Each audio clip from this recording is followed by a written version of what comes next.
Shalom. This week we read the two Parashiot, Behar and Bechukotei, and we conclude the book of Vayikra. In the beginning of Parashat Behar, we read about the Shemitah, the sabbatical year. The Parsha begins with the words, Hashem spoke to Moshe on Mount Sinai, saying, "Speak to the children of Israel and say to them, when you come into the land that I give you, the land shall observe a Sabbath rest for Hashem." Speaking about the seventh year. So why does the verse tell us, when you come into the land that I give you, the land shall observe a Sabbath rest for Hashem? It's not right away, it's once every 7 years. Commenting on this, the Zohar explains through the verse in Psalms chapter 37, trust in Hashem and do good, dwell in the land and nourish yourself with faithfulness. Dwell in the land by nourishing yourself with faithfulness in order to make the land of Israel into a dwelling place.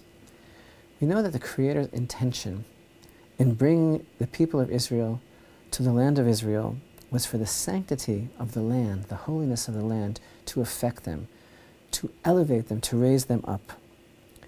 And how do we feel that holiness? How do we make it part of us? Only through absolute trust in God, through the midah, the characteristic of bitachon. That is when we dwell securely and safely in the land, when we dwell with bitachon, with faith. This is the only time that we can really live in the land of Israel, when we not just realize, but internalize that everything comes from Him. He is the provider, He is the sustainer. This is how we establish ourselves for real in this land.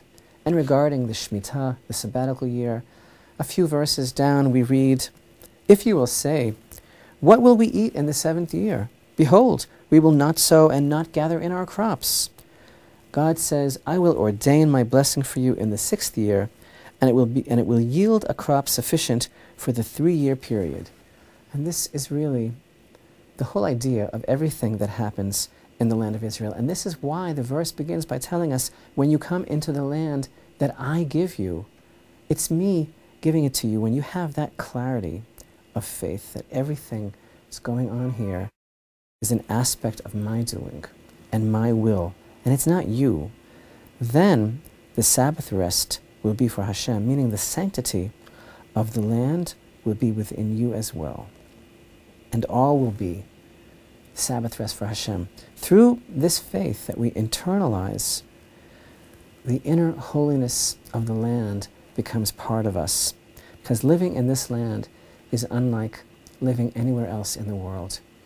Here, there are no pretensions, there are no pretexts. Everyday life here in the land of Israel is a constant exercise in pure faith in Hashem.